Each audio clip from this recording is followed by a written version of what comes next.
The night was thick with fog as Jake drove down the empty highway.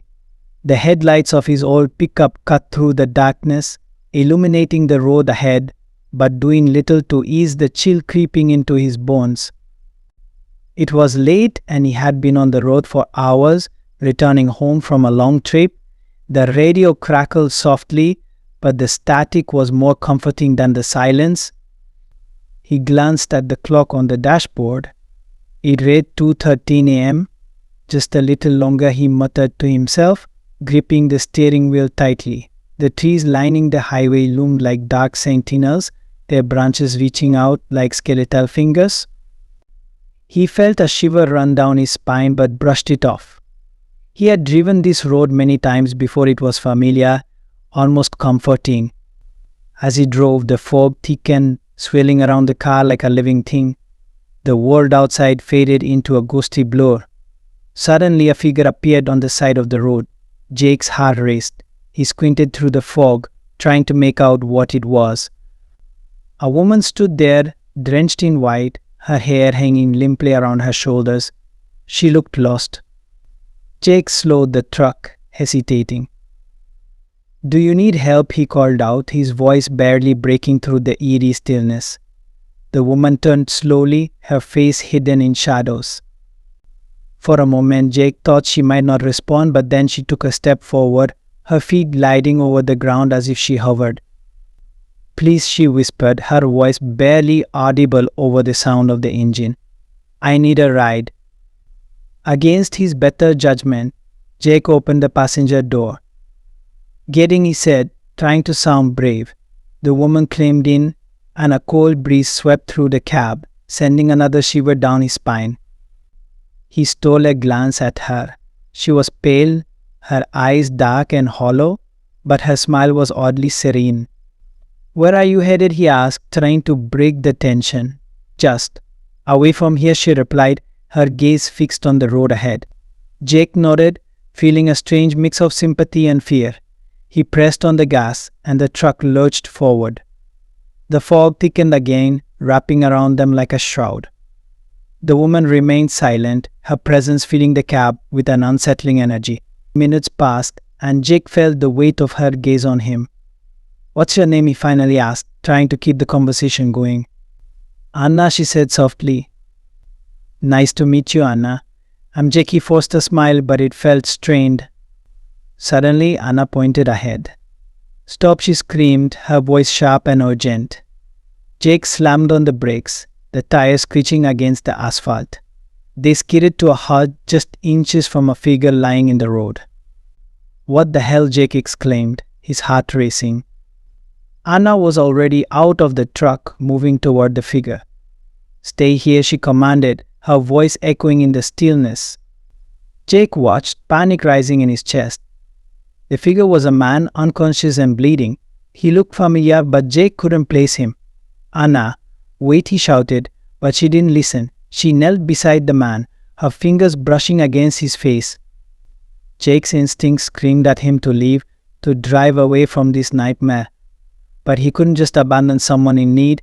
He climbed out of the truck, his legs trembling as he approached.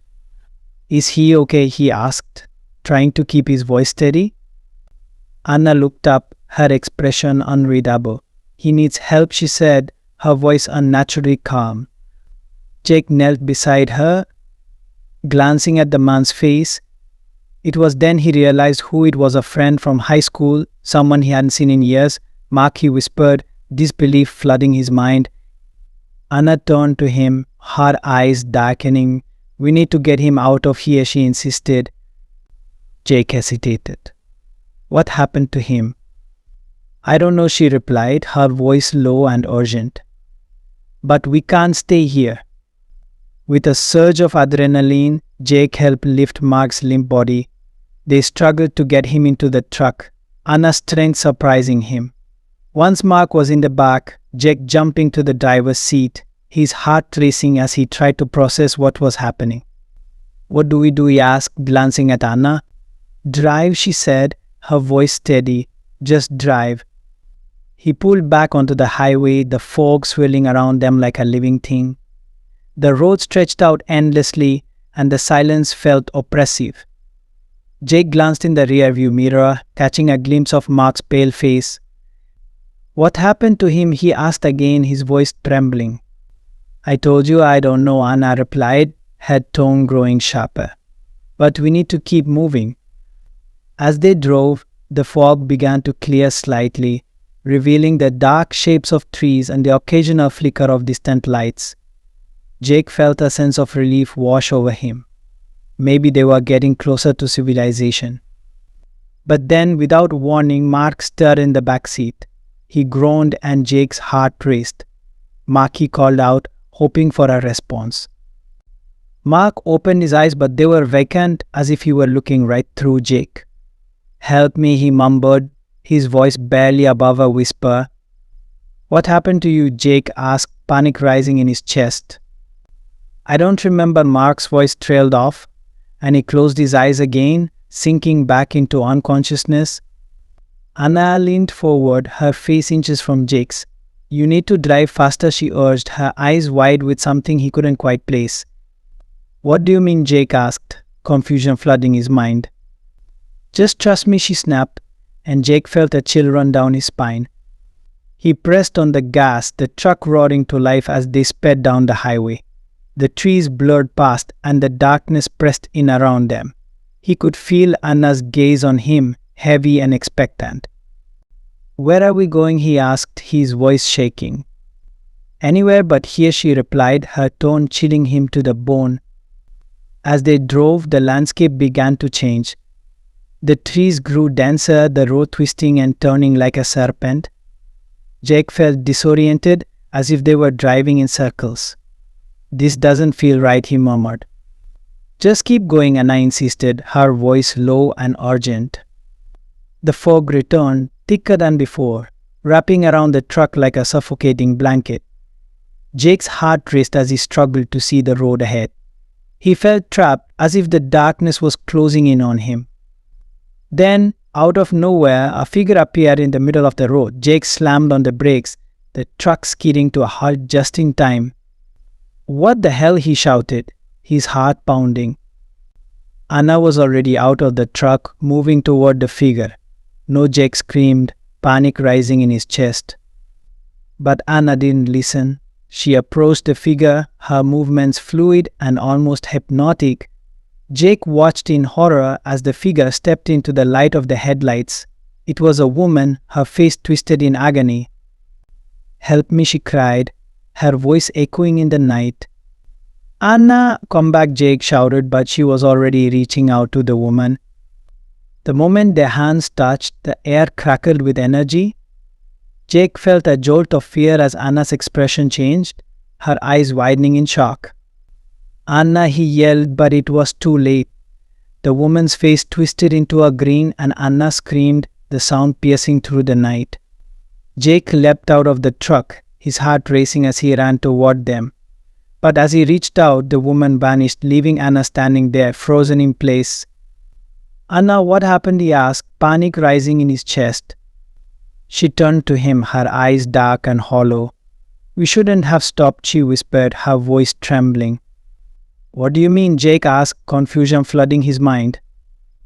But before she could answer, Mark stared in the back of the truck. He groaned and Jake turned, his heart racing.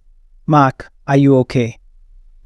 Mark's eyes fluttered open, but they were vacant, as if he were looking through Jake. "Help me," he mumbled again, his voice barely above a whisper. Jake felt a surge of panic. "We need to get out of here," he said, his voice shaking. Anna nodded, her expression distant. "We need to keep moving," she said, her voice low and urgent. Jake climbed back into the truck, his heart racing as he started the engine. He glanced at Anna, her face pale and drawn. "What do we do?" he asked, desperation creeping into his voice. "Just drive," she replied, her tone chilling him to the bone. As they sped down the highway, the fog thickened again, wrapping around them like a shroud. Jake felt a sense of dread settle over him, as if they were being watched. He glanced in the rearview mirror, catching a glimpse of Mark's vacant expression. "What happened to him?" he asked, his voice trembling. I don't know, Anna replied, her tone growing sharper. But we need to keep moving. But as they drove, the darkness pressed in around them, and Jake felt a sense of hopelessness wash over him. They were trapped in this nightmare, and there was no escape. Suddenly, the truck jolted, the headlights flickering as the engine sputtered. No, no, no, Jake shouted, panic rising in his chest. Keep going, Anna urged, her voice urgent. But the truck shuddered again, and then it died, the engine falling silent. Jake's heart sank as he slammed his fists against the steering wheel. We're stuck. Get out, Anna commanded, her voice sharp. Jake hesitated, fear gripping him. What do we do? Just trust me, she snapped, and he felt a chill run down his spine. He climbed out of the truck, the cold air biting at his skin. Anna was already moving toward the trees, her figure disappearing into the darkness. Wait, he called out, but she didn't look back. With a sinking feeling, Jake followed her into the woods, the trees closing in around him. The darkness was thick, and he could barely see a few feet in front of him. Anna, he shouted, panic rising in his chest. But there was no answer. The silence was deafening, and Jake felt a sense of dread settle over him. He stumbled through the underbrush, his heart racing as he searched for her. Anna, he called again, his voice echoing in the stillness. Then he heard it, a soft whisper, barely audible. Help me. Jake's heart raced as he followed the sound, pushing through the trees. The darkness felt alive, wrapping around him like a suffocating blanket. Finally, he stumbled into a small clearing, and there she was, standing in the center, her back to him. Anna, he shouted, relief flooding his chest. But as he approached, he felt a chill run down his spine. She was staring at something on the ground, her expression blank. What is it? He asked, his voice trembling. She turned slowly, her eyes dark and hollow. You shouldn't have come here, she whispered, her voice low and haunting. Jake's heart raced as he looked down, and what he saw made his blood run cold. The ground was littered with bones, twisted and broken, remnants of those who had come before. Anna, what is this? He gasped, fear flooding his mind. They're trapped, she said, her voice distant, just like us. Jake stumbled back, his heart racing as he realized the truth. They were not alone in the woods. Shadows moved between the trees, dark figures watching him with hollow eyes. Run, he shouted, panic rising in his chest. But Anna didn't move. She stood there, her expression blank as the shadows closed in around them. Help me, Mark's voice echoed in the distance, and Jake felt a surge of desperation. He turned and ran, pushing through the trees as the shadows reached for him. The darkness pressed in on all sides, and he could hear their whispers taunting him. Help us. Join us. Jake stumbled through the underbrush, his heart racing as he fought to escape. The shadows were closing in, and he could feel their cold breath on his neck. Help me. He burst into a clearing, gasping for breath. The night was still, the fog swirling around him like a living thing. He turned, searching for Anna, but she was gone. Anna, he shouted, panic rising in his chest. But there was no answer. The darkness closed in around him, and he felt a sense of hopelessness wash over him. He was alone, trapped in this nightmare with no way out. Jake stumbled back, his heart racing as he felt the shadows closing in. No, he screamed, but it was too late. The darkness swallowed him whole, and he was lost in the void. Hours later, the sun began to rise, casting a pale light over the highway. The truck sat abandoned on the side of the road, the fog lifting to reveal the emptiness around it. A passerby slowed down, glancing at the truck. Hey, you okay? He called out, but there was no answer. He approached, peering inside. The seats were empty, and the air was thick with silence. Hello, he shouted, but still no answer. The highway stretched out endlessly, the trees standing like silent sentinels. And somewhere in the darkness, the whispers continued. Help us. Join us.